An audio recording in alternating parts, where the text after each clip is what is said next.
Hello and welcome back to the podcast. I am so excited to have Chevy Green with me today, who is one of the best people you are ever likely to meet. He started off his career as a community cricket coach and he went on to become the development officer and participation manager at the Surrey Cricket Foundation. He worked at the foundation for 7 years and developed programs which focused on inclusion and diversity across communities. He is now the director of the brilliant ACE program, which focuses on engaging young people from the African and Caribbean backgrounds, a group which has seen a sharp decline in cricket participation numbers in recent years. We will focus on this and much more. Hope you enjoy the episode.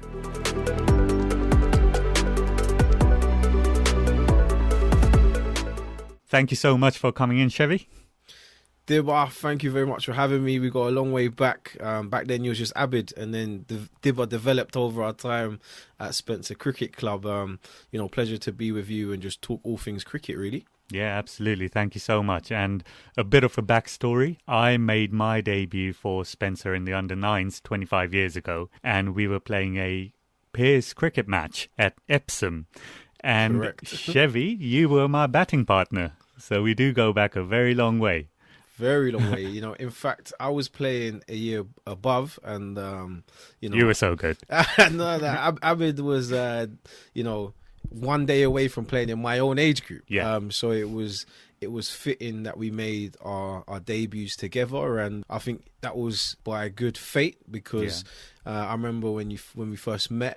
It was my brother and my dad and we was playing in the nets at Spencer, and along came you and your brothers and dad and just said, "Oh, we're new to the area, we're looking for cricket, can they play?" And then we just hit it off straight away, played for hours in the nets, and then randomly they said, "Oh, there's a game on, I think it was a Friday evening or something like that," and then they're like, "You're batting together in pairs." Yeah. So that was good memories.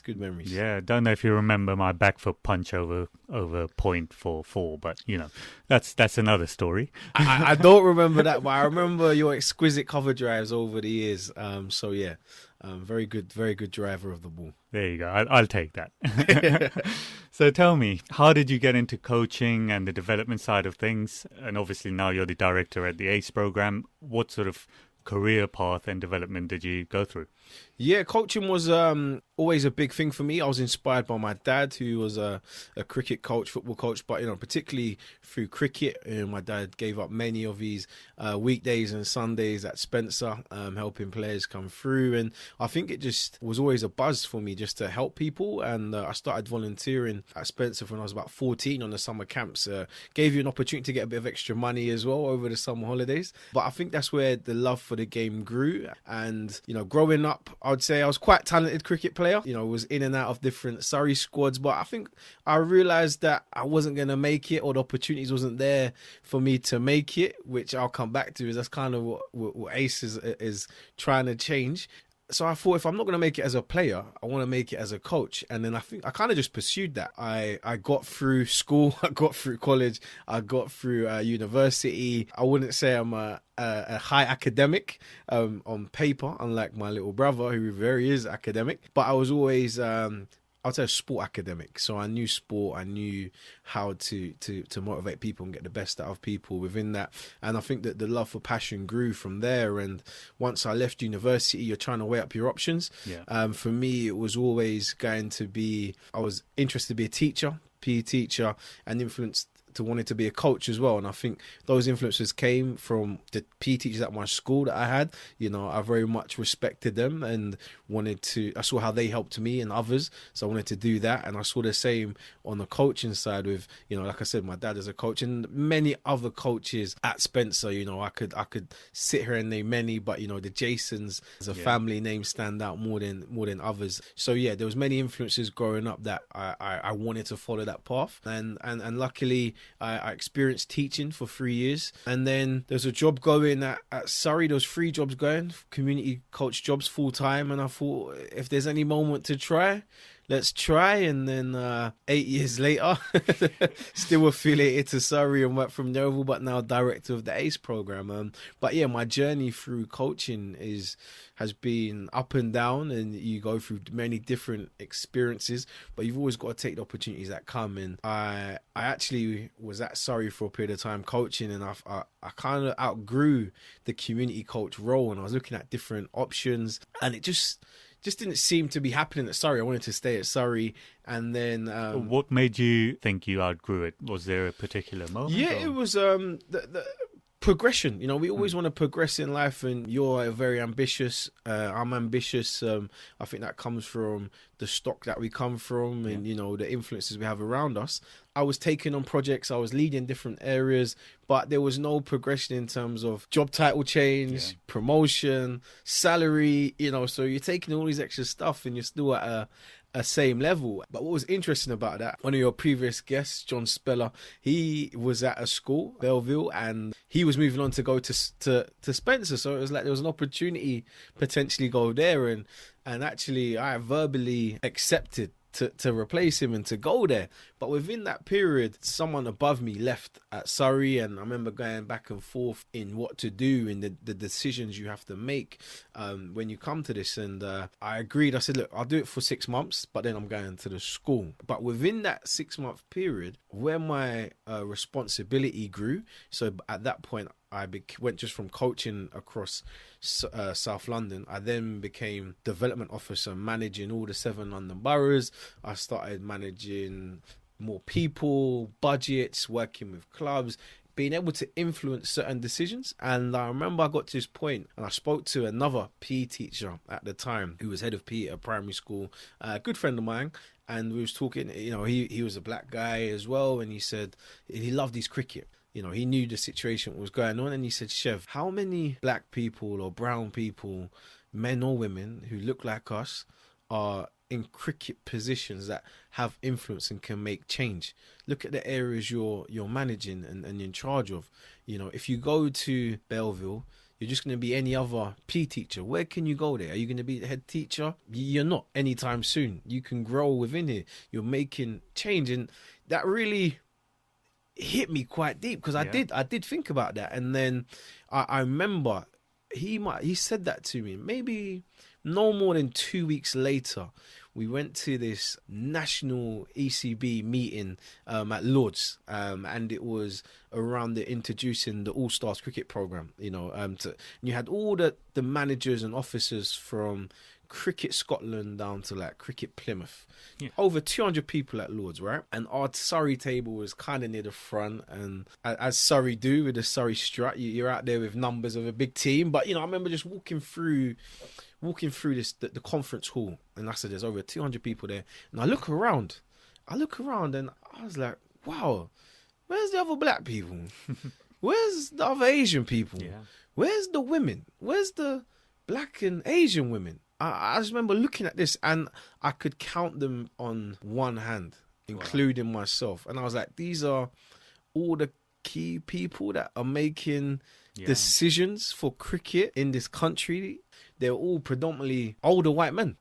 Having that conversation, experiencing the feeling at Lords, I had to go, because I had a follow-up meeting with the school just to check in and stuff, and I had to say to the head, I know I verbally accepted before, and I know it's going to set you guys back, but I have to decline. And it's just because my purpose felt bigger than the school, and someone told it to me, but I didn't believe it until I saw it. And that was kind of where my mindset changed. And I've always been about helping people, but then I was like, do you know what, let me use my position now to influence and bring others through that look like me or come from South London, or go to a state school, black, white or brown. Let's start helping people that need it across the game of cricket, because cricket services cricket very well.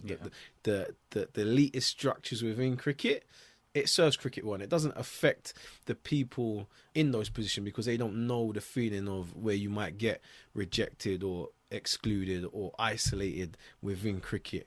They don't feel that, so they don't see a problem. They're still winning. They're still winning at the top. So why change something that works well, because it doesn't affect them? Once I saw for myself what I could do for myself and others, I stuck with it. And then within eight months of being a development officer, I became a manager. And then I saw even more what influence I could do. So then I managed women and girls, disability and diverse communities across the whole of Surrey and South London. Once that happened, I went from being a community coach, wanting to leave because there was no progression, to within 8 months managing whole areas of, and then seeing that change that you could make and impact on people's lives. So, you know, it was a big turning point, and those 3 areas are massive and they all mean a lot to me. You know, disability, diverse communities and women and girls, all big areas, and those are areas, all underrepresented groups that don't get the credit it deserves within cricket, because cricket is still very much elitist and cricket serves cricket. Why shake that? But these underrepresented groups deserve every opportunity that they deserve, and I think leading into ACE, this is what we've seen. You know, we're helping, yes, our targeted community is the African Caribbean community, where we're addressing the 75% decline professionally, and I guess where ACE is slightly different is a lot of these programs that, you know, try to support underrepresented groups is all about recreational level, but we're trying to get players into the pathways, into the system. You know, along with that, the areas that we're working in, and, you know, being blessed in 18 months where we've had the pandemic and 3 different lockdowns, and who knows, now plan B's here, we might go into another lockdown. But we've been able to not only just support delivery in South London, but Birmingham and Bristol as well, and, you know, given the funding and the opportunities, will spread even further. But what happens is, within what we found in the communities that we're working in, yes, we're targeting African Caribbean community, but whether you're white, black or brown, because class plays a big part just as much as race does. The players and the communities and the families working with predominantly all come from a lower socioeconomic background in high areas of deprivation. So they don't have access to the facilities. They don't have access to equipment. They're not aware of certain opportunities you can get. The schools within those areas might not get some of the schools coaching that other areas get. So yeah, it all plays a part, but it all plays a part within the cricket structures. And I use Croydon as a borough very well to explain that. So South Croydon, loads of cricket clubs, loads of green spaces. North Croydon, not many green spaces, no cricket clubs other than one. So a lot of the work, there's some great work that goes on, but because a lot of the programs that are out there, it's about transitioning to clubs and stuff like that, it's all still done over one side of the borough. You know, it's only in recent times and years that the north side of the borough, where there is high deprivation, lower socioeconomic, more black and Asian communities, more Polish communities the schools and those children don't get to experience cricket. It's only recently they're starting to get that, because like I said, cricket services cricket. So it's just trying to open up and create opportunities for players and create performance pathways. You know, we want to see players come in, and, you know, my involvement with ACE predominantly came through a young man that you all know or heard of as well through your time at Spencer, and he won't mind me saying, or his dad, Marcus Scotland. Marcus was a not even, he still is a highly talented cricket player. And I remember when Ebony first brokered the idea about ACE, you know, I was a bit skeptical about it. And the reason why I was skeptical about it, because of someone like Marcus. Because Marcus was playing for Surrey from 12 to 15. But when you're from under 12s to under 14s, he was opening the batting, scored multiple runs, scored hundreds within that, got to under 15s. A new coach came in, didn't necessarily like his technique. Without opportunity to prove himself, he said, I don't think he can open. So he moved him down to like 7 or 8. And that knocked his confidence. Didn't get the opportunities to play, to score runs. And then that was it.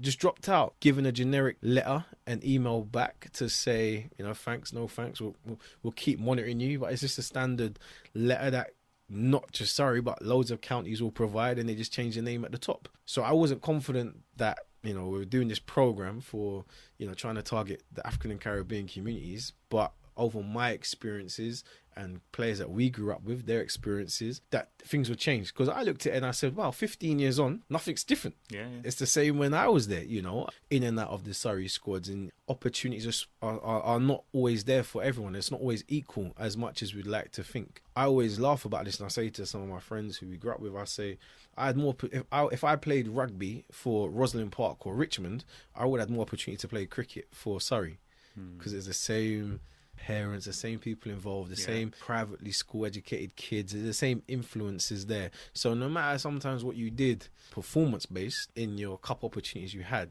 it was still never enough at times, you know. So I credit all the players who are Asian and black that have gone through and made it, because the opportunities aren't always fair, and I see that even more so now with Ace and some of the research that sits behind it. So you know, you just want to make cricket reflective of society and give everyone a fair opportunity. So yeah, we're, you know, our tagline is supporting diverse talent from the grassroots to the elite, and you know, we're even looking to change that to supporting underrepresented talent, because you know, disability has a lot of the same issues and barriers.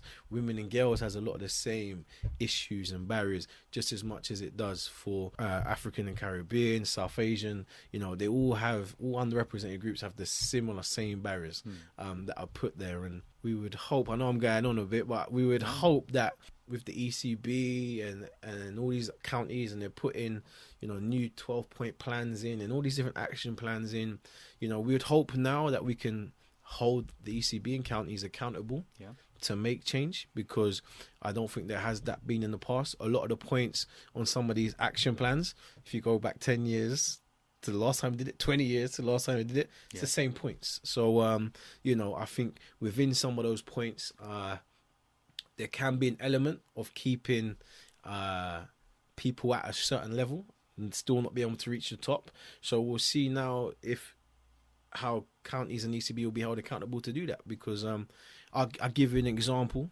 The South Asian Action Plan that came out in 2018, that was meant to address so many different areas across the game. But one of the main things it was meant to address was the South Asian participation rate recreationally. You know, depending who you ask, they'll say anything from 30 to 35%. They might even go near close to 40%, depending where you ask. Now, to be safe, most people will say, I think publicly will say 30%, but depending who you talk to, depending where you look, you know, you get anything between 30 and 35%. Professionally, it's about 4%. Yeah.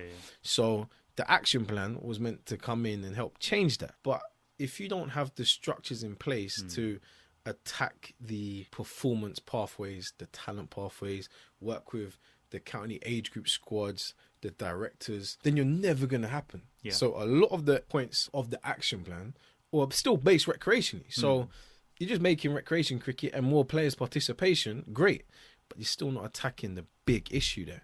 Because for a lot of South Asian players, there's certain counties will have high numbers of South Asian players from 9 to 15. Once it becomes to EPP and, you know, academy selection, that's 16 to 18, and then going in to get a rookie contract, numbers drop massive. You have to ask yourself why, because it can't just be, oh, they're not good enough. It can't. But So, do you think we'll get to a stage where programs such as the ACE program and the South Asian program that was introduced in 2018 will not be needed? I guess that's the end game, isn't it? yeah, I shouldn't even be director of ACE. Yeah. There shouldn't be an ACE program.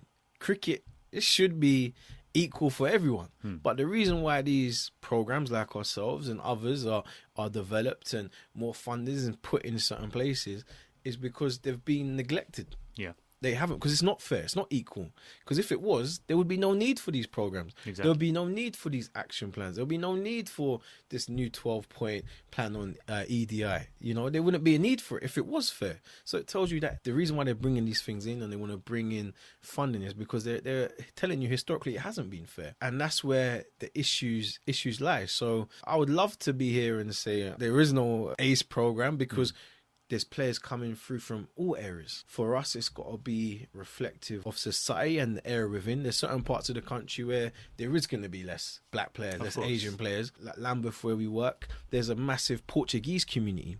I'd love to, so the schools we work in, we're working with a high number of Portuguese kids. I'd love one of them, you know, one day to pick cricket over football and idolize Jason Roy than Cristiano Ronaldo, for example. You know, that's the kind of things that we wanna do. You know, it's got to be reflective of the communities you're working in. So yeah, not every county or every club are gonna have or gonna need to cater for players who are black or Asian or from other complete different cultures, or women and girls, or disability, we know that, but they still should have an environment that accepts them, even if they are in the minority. So yeah, these programs and these fundings, it shouldn't be. Hopefully, it's my job, so I don't want to say ACE goes away straight away, of course. but we can have it for the next couple of years. But ultimately, yes, it should just hopefully help phase into the normal cricket system, so it helps equal it out, because if other areas of professions can do it and other sports can do it, then cricket should be able to too. Yeah, and I'm really fascinated by the concept of a lot of commentary that happens on these sorts of things focuses a lot on coaching roles and people who make decisions. They tend to be white, middle, upper class, generally older aged individuals. But I do wonder, there must be a more sort of grassroots level that needs to be looked at rather than just the senior levels, where, because like you've said, only 4% of the 30 or 40% of individuals from the BAME background go on to play first-class cricket. Naturally, the decision makers majority will be from the other 96%, right? Yes. By the sounds of it, ACE program's main aim is to actually increase that 4% and give that fair level. And hence, over the coming years, you will get greater influencers who are from a BAME background. Yeah, so like for us with ACE, we're a talent ID program over a recreational kind of program. It's not saying we don't do the recreational, but our focus is more talent ID. But what we found is there isn't a base. Professionally, it sits at 1%.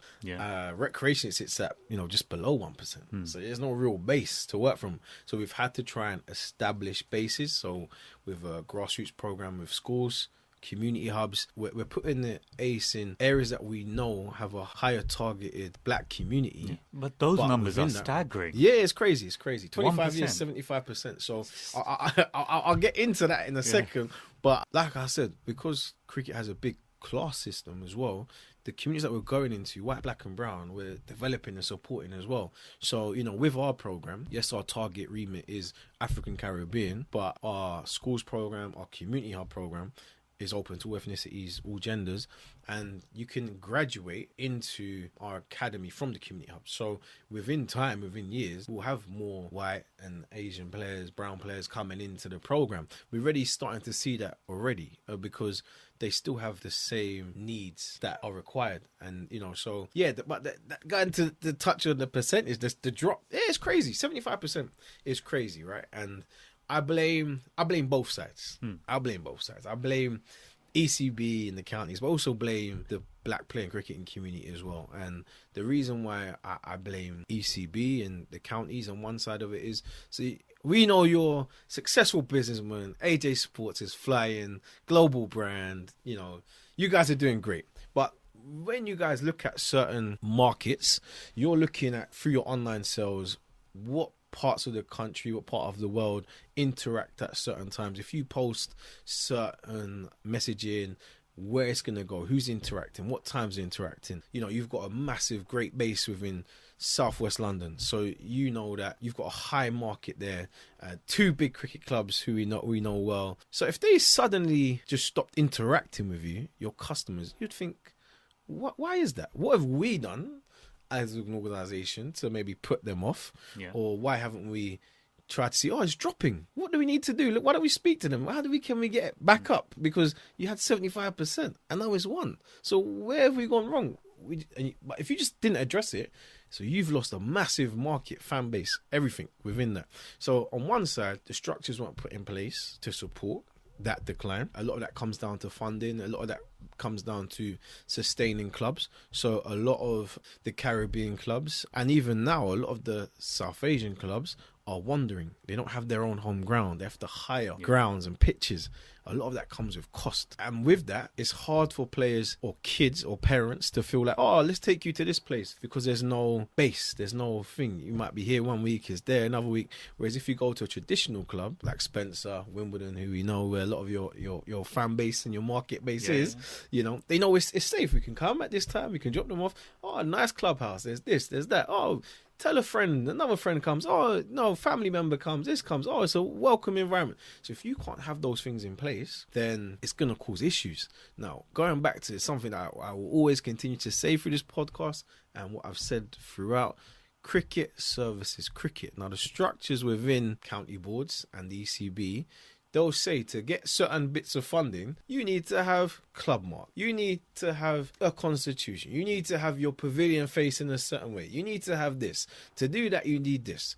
Now, if those clubs who are predominantly wandering don't have a base, how can they do that? They can't. So they don't get the funding. So the people that need the funding don't get the funding. Yeah. So the clubs that have built over time and sustained and, credit to them, it's no fault of their own, they can still keep accessing funds. They keep attracting more players and new players and the clubs that don't miss out. And that's why there's big discrepancies, and structures, again, using wandering clubs as an example, trying to help, but where help is set out recreationally. ECB, and I'll talk about like the London Cricket Trust, which is made up of the 4 London counties, do some fantastic work in getting funding and resource for NTPs. Great scheme. Worked on it myself. Helps massively. NTPs? Like AstroTurf pitches, non-turf pitch.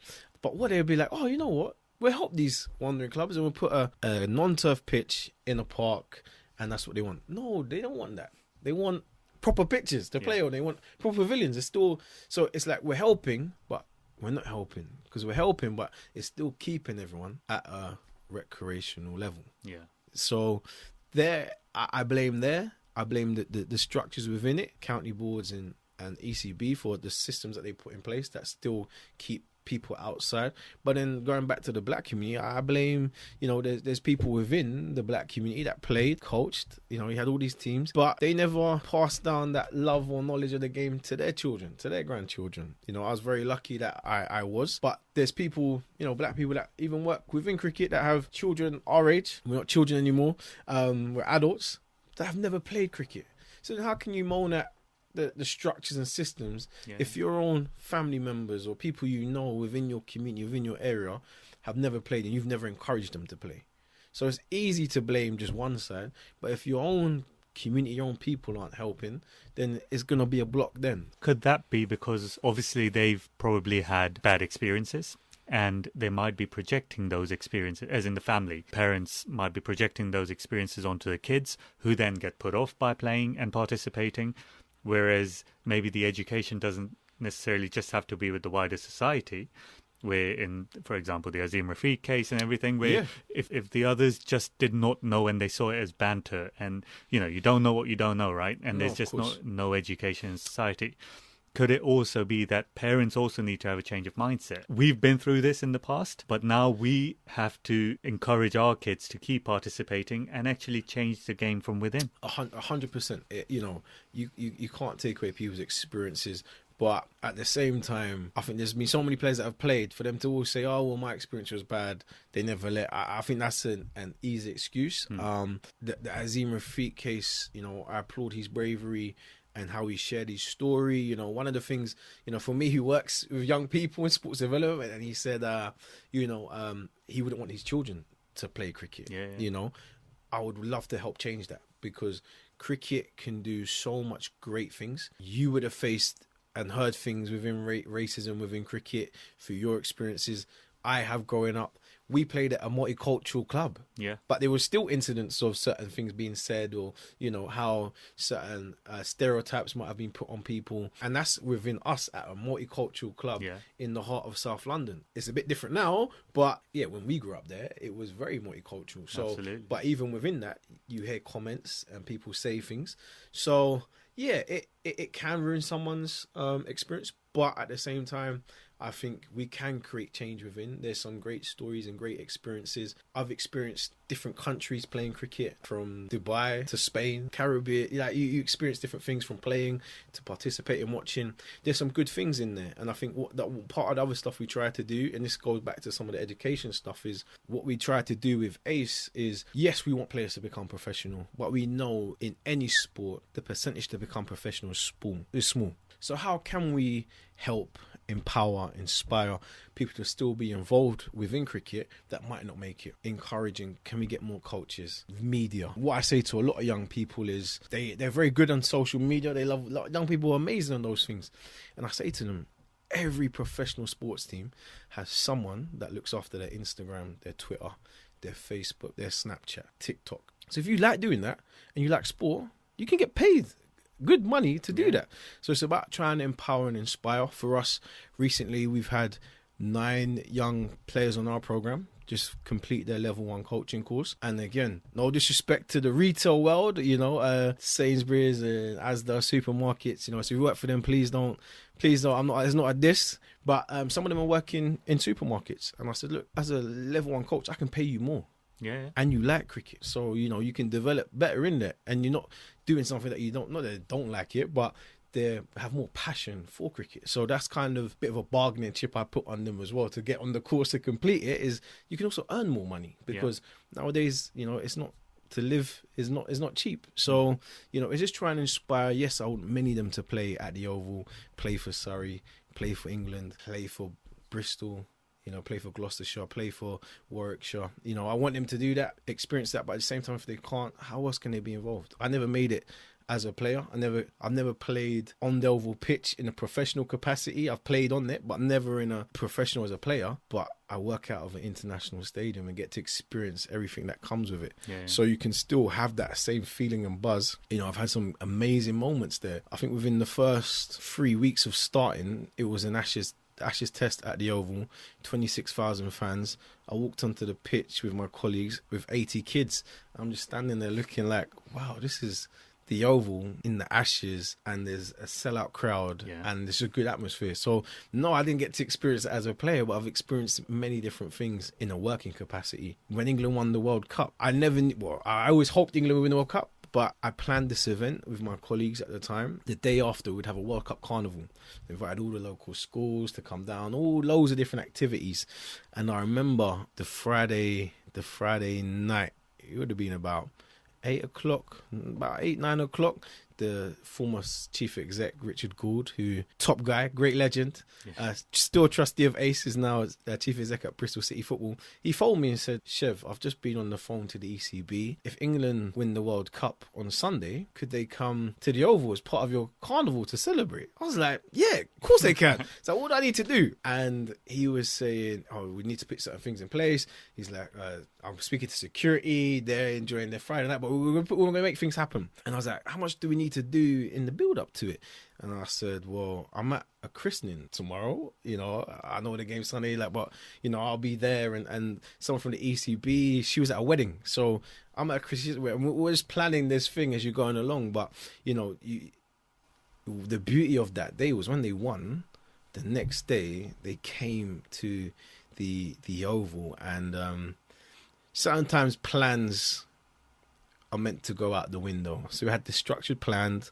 There was like a ballot system for certain kids to go on and play with the England team as they walk around. So yeah, always different stuff planned, and the plan went out the window. The England team turns up. There was meant to be an announcement on the radio, security, everyone. So the next thing you know, you got all these other kids who were enjoying activities. They weren't necessarily meant to be there when England team came out. Parents, teachers, and there's loads of people in the stands. All you hear on the announcement is, and the World Cup winners, England, led by Owen Morgan. They're coming down with this trophy, and all the kids just rush and mob them. And the pictures of that day are fantastic. But it was so great because it was just so natural. The players' reactions were natural. They were interacting with all the kids and the parents, the teachers. There's people coming up to you saying, do you know where my son is or my daughter? And I don't even know who you are, let alone it. But everyone just got embracing that, and then got a bit of control back in order into it. And then, then it became a bit more formal. But these are moments that you experience. I didn't win the World Cup, but that moment was amazing. I'm on the pitch. Yeah. I'm walking around with the players, the trophy. I'm holding the cup, taking pictures with Jofra Archer, Owen Morgan, Jason Roy, Plunkett, Bairstow, all of it. I'm just there on the pitch. So loads of other people are in the thing walking, and I'm walking shoulder to shoulder with these guys who are like heroes, And yes, I'd love to be playing with them as a player, but it's just showing that you can do many successful things within cricket. Your family is one of the leading sporting organisations. You service cricket. as well as other sports. But in terms of cricket, you have a massive impact. Yeah. Even I get proud when I see the international teams with AJ on their arm, or when the umpires used to have the shirts. Even I feel proud of that, because I'm like, that's my family, friends. Yeah. So there's ways that you can still be involved in cricket professionally and still be part of a bigger thing. And that's what we want to try and use for programs like ACE as well, to provide those opportunities for people. We've got 2 scholars on the program at the moment who the last 2 weeks are doing work experience with us, just to give them a bit of insight. They may go on to sports event, they may not, but at least they can remember they got to come to an international stadium for 2 weeks and work around it and be around it. So it's about creating opportunities that not everyone gets within cricket. The memory creation, not just for you, obviously, with the World Cup side of things, it would be the kids and how that sits with them. They'll remember that forever. 100%. Those are the memories. The coaches, I'll give you an example, because you know him, Baba. Yeah. Baba, Afghan refugee, been here for a number of years. He even played for Surrey for a bit as well. He bores me with his stories about opening the bowling with Tom Curran, and I did this and but lovely kid. And again, it's about providing the right opportunities and helping people in the right way. So Baba, part of the refugee cricket project out of Croydon. She's not really leading at the moment, but she's still involved. Antonia Cohen, she's an amazing woman. And we put these kids on this course, right? Well, not kids, he's not a kid. We put them on this level 2 course because there was funding there from the action plan, South Asian Engagement Action Plan. Let's put them on the course. They got level 2, and it was like, now you got your level 2, go off and coach. These guys haven't really had much experience coaching, so we made this non-official mentoring program, buddied them up with experienced coaches. Some of them did stuff with Alan Jason and all the other coaches, in and around the circuit, to get a bit of experience and build their confidence. But for someone like Baba, on that day, I said, Baba, we've got this event, right? And I want you to be one of the coaches on the program. Come and get involved and help. So for him, in the space of not long becoming a coach, he's there rubbing shoulders with, I think there's a picture with, I think it's Baba, my brother Omar, myself, with Moeen Ali and Adil Rashid. Yeah. And we all had beards, I think. So it was all I remember was joking about who's got the best beard or the longest beard. But those are moments that are memories that you create, that you can help people along the way in your journey, and that's the key things to do within using your platforms to help benefit everyone, not just be selfish about yourself. Yeah, absolutely. And looking forward now, ACE is obviously established in Surrey, Bristol, Birmingham. Mm-hmm. What are your next plans then? Yeah, so it's all funding permitting. So if any listeners want to help be part of the family, we've got our clothing line as well that you can help support. All proceeds into their charity. But yeah, no, it's all reliant on funding. There are other cities that we want to go to: Manchester, Nottingham, Sheffield. Sheffield, Leeds, all the places on our list. So we want to do more across London. Yeah. So how we kind of establish the areas that we want to target, there's no real science to it. We looked at the census data. So, when the new stuff comes out, we might adapt and change. But we just picked the top 10 boroughs within London for the black community and the top 10 areas outside of London. And that's kind of where our focus has been and working within that. But as I said, a lot of those areas correlate with high deprivation and lower socioeconomic. So whether you're black, white or brown, you still face those same areas. So that's where we're looking to help all underrepresented groups within that and ethnicities to progress. So we've got hopefully be in 6 cities one day, hopefully not too long, and then just spread the joy of cricket from the playing side, but also from a career side of things as well. So yeah, ACE is going well, led by Ebony Rainford Brent. We call her the first lady. She doesn't like being called the boss, but she's like the chair. She's the chairwoman of the charity, and it's been amazing working with someone that we don't always get along. We butt heads, we argue at times, but ultimately our vision for what we want for the young people is clear, that we want to progress them from a professional playing side of things, and if they can't do that, then can they be a professional within the sport in some capacity? Yeah. Chevy, this has been unbelievably amazing to have you here. You are truly an inspiration. You could have taken on a relatively comfortable job at Belleville or whichever other school, but you went down this path, which is one of the most challenging parts that you can take, and you've created a wonderful set of programs within the ACE program itself, working with some wonderful people. And thank you so much for coming in today. Thank you for having me, Dibber, and looking forward to coming back in the future.